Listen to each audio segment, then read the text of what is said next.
What is going on, everyone? Ponylover1989 here, and do you guys remember my reading of a creepypasta story called The Rugrats Theory?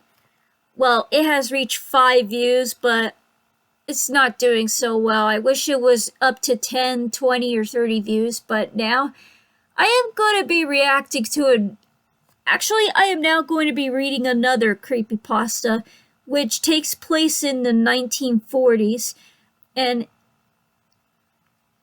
well, it's about researchers and about a sleep experiment or something. So anyway, my reading begins now. The Russian researchers in the late 1940s kept 5 people awake for 15 days using an experimental gas-based stimulant. They were kept in a sealed environment to carefully monitor their oxygen intake so the gas didn't kill them. Since it was toxic in high concentrations, this was before closed-circuit cameras, so they had only microphones and 5-inch thick glass porthole-sized windows into the chamber to monitor them. The chamber was stocked with books, cots to sleep on but no bedding, running water and toilet, and enough dried food to last all 5 for over a month. The test subjects were political prisoners deemed enemies of the state during World War II. Everything was fine for the first 5 days. The subjects hardly complained, having been promised falsely that they would be free if they submitted to the test and did not sleep for 30 days. Their conversations and activities were monitored, and it was noted that they continued to talk about increasingly traumatic incidents in their past, and the general tone of their conversations took a darker aspect after the 4-day mark. After 5 days, they started to complain about the circumstances and events that led them to where they were and started to demonstrate severe paranoia. They stopped talking to each other and began alternately whispering to the microphones in one-way mirrored portholes. Oddly, they all seemed to think they could win the trust of the experimenters by turning over their comrades, the other subjects in captivity with them. At first, the researchers suspected this was an effect of the gas itself. After the 9 days, the first of them started screaming. He ran the length of the chamber repeatedly, yelling at the top of his lungs for 3 hours straight. He continued attempting to scream, but was only able to produce occasional squeaks. The researchers postulated that he had physically torn his vocal cords. The most surprising thing about the behavior is how the other captives reacted to it, or rather didn't react to it. They continued whispering to the microphones until the second of the captives started to scream. The 2 non-screaming captives took the books apart, smeared page after page with their own feces, and pasted them calmly over the glass portholes. The screaming promptly stopped. So did the whispering to the microphones. After 3 more days passed, the researchers checked the microphones hourly to make sure they were working, since they thought it impossible that no sound could be coming with 5 people inside. The oxygen consumption in the chamber indicated that all 5 must still be alive. In fact, it was the amount of oxygen 5 people would consume at the heavy level of strenuous exercise. On the morning of the 14th day, the researchers did something they said they would not do to get a reaction from the captives. They used the intercom inside the chamber, hoping to provoke any response from the captives they were afraid were either dead or vegetables. They announced, "We are opening the chamber to test the microphones. Step away from the door and lie flat on the floor, or you will be shot. Compliance will earn one of your immediate freedom." To their surprise, they heard a single phrase in a calm voice response, "We no longer want to be free." Debate broke out among the researchers and the military forces funding the research, unable to provoke any more response using the intercom It was finally decided to open the chamber at midnight on the 15th day. The chamber was flushed of the stimulant gas and filled with fresh air, and immediately voices from the microphones began to object. 3 different voices began begging, as if to pleading for the life of the loved ones to turn the gas back on. The chamber was opened, and soldiers sent in to retrieve the test subjects. They began to scream louder than ever. So did the soldiers when they saw what was inside. 4 of the 5 subjects were still alive, although no one could rightly call the state that any of them in life. The food rations past day 5 had not been so much as touched. There were chunks of meat from the dead test subjects' thighs and chests stuffed into the drain in the center of the chamber, blocking the drain and allowing 4 inches of water to accumulate on the floor. Precisely how much of the water on the floor was actually blood was never determined. All 4 surviving test subjects also had large portions of muscle and skin torn away from their bodies. The destruction of flesh and exposed bone on their fingertips indicated that the wounds were inflicted by hand, not with teeth, as the researchers initially thought. Closer examination of the position and angles of the wounds indicated that most of, if not all of them, were self-inflicted.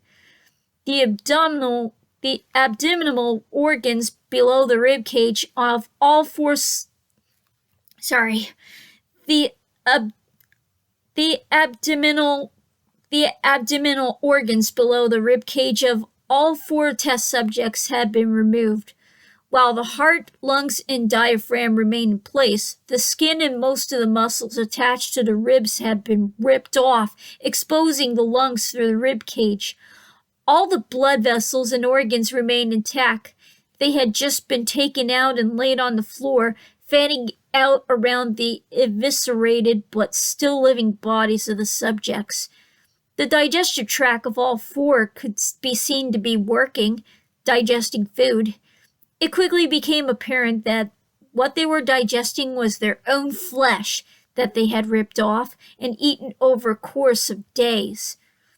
Most of the soldiers were Russian special operatives at the facility, but still many refused to return to the chamber to remove the test subjects. They continued to scream to be left in the chamber and alternately begged and demanded that the gas be turned back on, lest they fall asleep. To everyone's surprise, the test subjects put up a fierce fight in the process of being removed from the chamber. One of the Russian soldiers died from having his throat ripped out. Another was gravely injured by having his testicles ripped off, and an artery in his leg severed by one of the subject's teeth. Another 5 of the soldiers lost their lives, if you count ones that committed suicide in the weeks following the incident. Sorry about that.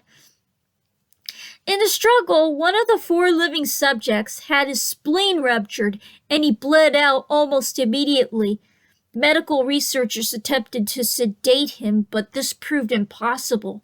He was injected with more than 10 times the human dose of a morphine derivative and still fought like a cornered animal, breaking the ribs and arm of one doctor. When heart was seen to beat for a full 2 minutes after he had bled out to the point there was more air in his vascular system than blood. Even after it stopped, he continued to scream and flail for another 3 minutes, struggling to attack anyone in reach and just repeating the word more over and over, weaker and weaker, until he finally fell silent. Sorry about that. Trying to get my throat cleared up. The surviving 3 test subjects were heavily restrained and moved to a medical facility. The 2 with intact vocal cords continuously begging for the gas, demanding to be kept awake. Most injured of the 3 was taken to the only surgical operating room that the facility had. In the process of preparing the subject to have his organs placed back within his body, It was found that he was effectively immune to the sedative they had given him to prepare him for the surgery. He fought furiously against his restraints when the anesthetic gas was brought out to put him under. He managed to tear most of the way through a 4-inch wide leather strap on one wrist, even though the weight of a 200-pound soldier holding that wrist as well. It took only a little more anesthetic than normal to put him under, and the instant his eyelids fluttered and closed, his heart stopped. In the autopsy of the test subject that had died on the operating table, it was found that his blood had tripled the normal level of oxygen. His muscles that were still attached to his skeleton were badly torn, and he had broken 9 bones in his struggle to not be subdued. Most of them were from the force of his own muscles had exerted on them. The second survivor had been the first of the group of the 5 to start screaming. His vocal cords destroyed, he was unable to beg or object to surgery, and he only reacted by shaking his head violently in disapproval when the anesthetic gas was brought near him. He shook his head yes when someone suggested, reluctantly, they tried the surgery without anesthetic, and did not react for the entire 6-hour procedure of replacing his abdominal organs and attempting to cover them with what remained of his skin. The surgeon presiding stated repeatedly that it should be medically possible for the patient to still be alive. One terrified nurse assisting the surgery stated that she had seen the patient's mouth curl into a smile several times whenever his eyes met hers. When the surgery ended, the subject looked at the surgeon and began to wheeze loudly, attempting to talk while struggling. Assuming this must be something of a drastic importance, the surgeon had a pen and pad fetched so that the patient could write his message. It was simple. Keep cutting. The other 2 test subjects were given the same surgery, both without anesthetic as well. Although they had to be injected with a paralytic for the duration of the operation, the surgeon found it impossible to perform the operation while the patients laughed continuously. Once paralyzed, the subjects could only follow the attending researchers with their eyes. The paralytic cleared their system in an abnormally short period of time, and they were soon trying to escape their bonds. The moment they could speak, they were again asking for the stimulant gas. The researchers tried asking why they had injured themselves, why they had ripped out of their own guts, and why they wanted to be given the gas again. Only one response was given: I must remain awake. All 3 subjects' restraints were forced, and they were placed back into the chamber awaiting determination as to what should be done with them.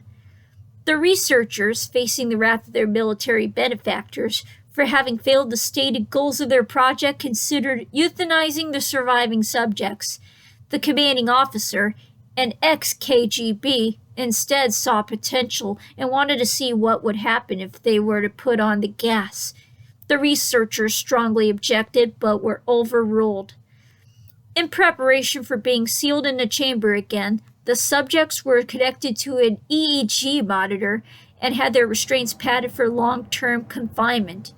To everyone's surprise, all 3 stopped struggling the moment it was let slip that we're going back on the gas.